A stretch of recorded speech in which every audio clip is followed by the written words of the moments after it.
un descend, l'autre passe dessus. J'ai cette image, je ne sais pas si je vais encore la trouver. Et ça fait longtemps, il y a quelques années encore, j'ai revu cette image, je dis mais ces gens-là, permettez que je les appelle comme ça, les hommes disent qu'ils n'ont pas de conscience, ils n'ont pas le Saint-Esprit, mais regardez comment ils sont capables de nous enseigner l'humilité. Je les ai vus sur un petit pont et la rivière en bas, et donc s'il y a une petite bagarre, soit les deux meurent, soit un meurt. Il y a un qui est descendu, l'autre a sauté. Mais les humains ne comprennent pas. Ce n'est pas les humains, les chrétiens ne comprennent pas ça, ces principes. Les chrétiens ne comprennent pas ces principes. Frères et sœurs, ce n'est pas la voyance. Non, je vois que tu seras ici. Je te parle de choses qui vont bâtir ta vie. Même au niveau de la maison, il faut être humble. Ce n'est pas parce que tu es l'époux, ce n'est pas parce que tu es la mère que tu ne dois pas descendre. Change ça. Je suis la mère, quand je parle, tu dois m'écouter. Oui, c'est ça, tu as raison. Quand tu parles, on doit t'écouter. Mais si tu as l'Esprit de Dieu, tu dois sortir de cette considération humaine pour savoir que, au-delà de la position de mère que tu occupes, tu peux aussi écouter ton enfant.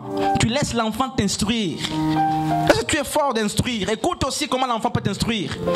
N'est-ce pas? L'âne a instruit Balaam pour ramener Balaam de sa démence, de sa folie. L'âne inspiré par Dieu va ramener un prophète de Dieu dans l'ordre. Pour dire tu es fou là, tu ne vois pas l'ange avec l'épée. L'âne a instruit Balaam, qui est l'âne à côté de toi. Eh bien il peut t'instruire. Nos enfants peuvent nous instruire. Nous pensons que c'est de moins que rien. Ils peuvent nous instruire. Le peuple peut nous instruire, nous en tant qu'anciens. Donc il n'y a pas à se négliger.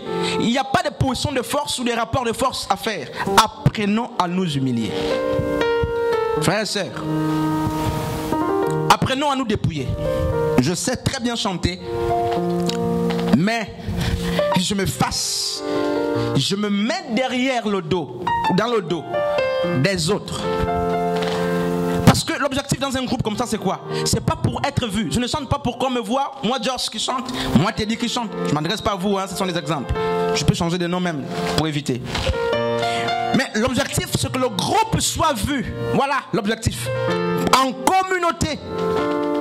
communauté, l'intérêt personnel ne prime pas toujours. Lorsqu'on vit en communauté, on regarde les intérêts de la communauté. Ce que je veux dire, oui, c'est juste.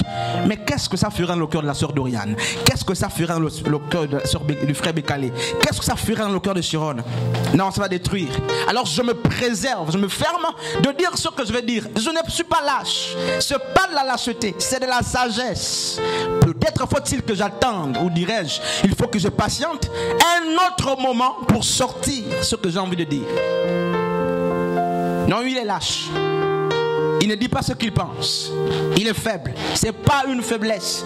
C'est la voie de la sagesse. Si je dois prêcher en disant tout ce qui passe dans le cœur, je détruis l'église. Si tu dois parler en plein monde comme ça, tous ceux qui sautent, parce qu'on sait que la chair qui parle là, tous ceux qui sautent dans l'esprit, même quand l'esprit parle, il faut contrôler ça. Tous ceux qui me passent, si je dis, je détruis l'église. Frères et sœurs, Jacques 1, 29 dit quoi? Que le frère de condition humble se glorifie, n'est-ce pas, de son élévation, dans le Seigneur. Et dans Philippiens justement, je vais lire ce texte avant de finir. Dans Philippiens chapitre 2 à partir du verset 8, regardez ce que la version de Martin et Darby, les deux versions disent: étant trouvé en figure comme un simple homme. J'aime beaucoup ces versions combinées, n'est-ce pas? Étant trouvé en figure comme un simple homme, il s'est dépouillé lui-même, se rendant obéissant jusqu'à la mort, même jusqu'à la mort, n'est-ce pas, de la croix. Où sont des frères, des sœurs qui apprennent à se dépouiller eux-mêmes? Ce n'est pas un pasteur qui doit te demander d'être humble. Tu dois t'humilier. Le problème, c'est que tu oublies que tu n'es pas complet. Tu n'es pas complet. Il n'y a aucun être complet. Lorsque tu vois tes atouts, sache qu'à côté de tes atouts, il y a tes insuffisances. Et des hommes humbles, qu'est-ce qu'ils font? Ils avouent à voix haute leurs insuffisances et ils avouent à voix basse leurs forces. C'est ça, des hommes humbles. C'est ça des hommes humbles, frères et sœurs. Apprenons à avouer nos fautes à voix haute. C'est que, parce que je sais que je suis un être inachevé, lorsque l'autre pêche, moi qui pêche, je dois être humble en face de ce frère. Pourquoi? Je suis comme lui. Peut-être pas dans le même domaine, mais il y a d'autres domaines qui m'accablent. Pourquoi ne devrais-je pas pardonner à l'autre lorsque je sais que moi-même, chaque jour, j'ai besoin qu'on me pardonne? Il n'y a que des TTS, de très spirituels, très spirituels, qui ne comprennent pas ces choses. Nous sommes des êtres faibles, faits de chair. Apprenons à nous humilier. Et Paul va commencer à dire, je vous en conjure, je vous prie. Il dit, je vous prie. Oh frère, quel est le cœur du berger. C'est qu'il s'est rendu compte qu'il y avait des problèmes dans cette église. Les frères se déchiraient avec les sœurs, les anciens se battaient. Et il va dire, je vous prie, je vous exhorte. Je vous encourage, je vous en conjure. Et c'est le même langage justement que je veux tenir avec cette église. Nous avons une chose en commun, c'est que c'est la personne de Yehoshua HaMashiach ben Elohim, n'est-ce pas? Nous avons ce précieux trésor que Pierre, justement, dans le livre de Actes chapitre 3, a donné à ce paralytique. Et nous avons en commun, n'est-ce pas, le nom de Yehoshua apporté dans les nations. À quoi servent les guerres? À quoi servent les guerres? À quoi nous sert, n'est-ce pas, l'hypocrisie? À quoi nous sert des combats illusoires? J'ai vu un texte que permettez que je le trouve, n'est-ce pas? Et je crois qu'on va finir par là. Permettez que je cherche ce texte-là. Sœur Marie, on a ce texte-là. Vous pouvez me le rappeler? Philippiens 2, 3, 4. Ça dit quoi? Ancien Astrid. Pasteur Frédéric. La page? Ok. Philippiens 2. Pourtant tu l'as posté, ça fait quelques jours. Philippiens chapitre 2 à partir du verset 3 à 4. Ne faites rien par l'esprit de rivalité ou par désir d'une gloire sans valeur. Je vais donc m'arrêter là. Il y a des gloires sans valeur. Rentrez, vous qui êtes dehors.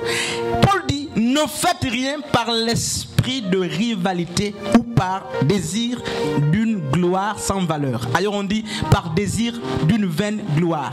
Toutes les gloires ne sont pas des gloires. Il y a des gloires vides qui ne valent pas la peine. Mais avec humilité, considérez les autres comme... Il faut percevoir le passage même, hein, il faut le lire jusqu'à la fin. Mais avec humilité, considérez les autres comme... Écoutez ce qu'il dit, frère. Considérez les autres comme supérieurs à vous-même. Qu'ils soient ou non supérieurs à vous, Paul dit, considérez-les comme supérieurs à vous-même. Et que chacun de vous, au lieu de regarder à ses propres intérêts, regarde aussi aux intérêts des autres. Si tu sais regarder tes intérêts, apprends aussi à regarder ceux des autres.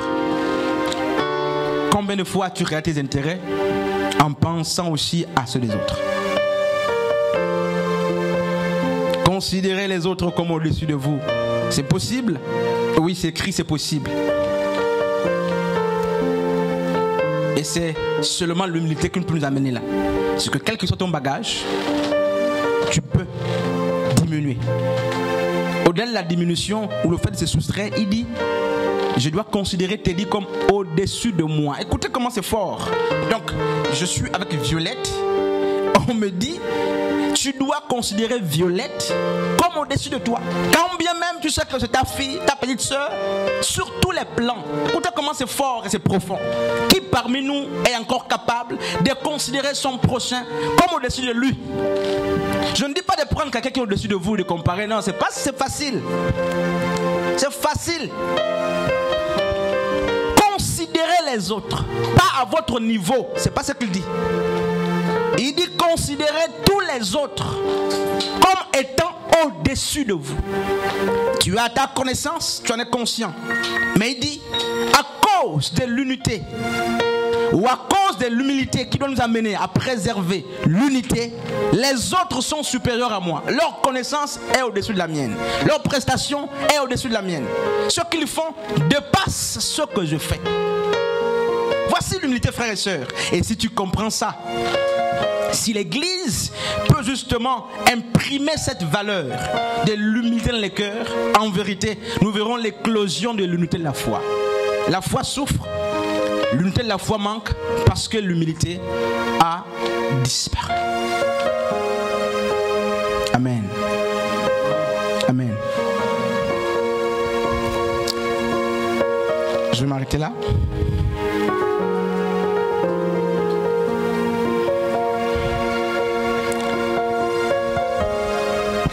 Est-ce qu'il y a encore des gens qui peuvent considérer les autres au-dessus d'eux?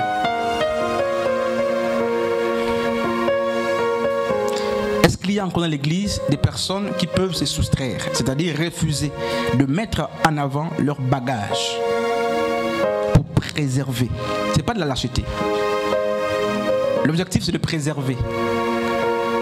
Et de la même manière qu'il y a eu ce jour-là, le départ de l'arche, donc de la gloire de Dieu, il est possible de faire fondre l'unité. Il est possible que l'unité disparaisse. Il est possible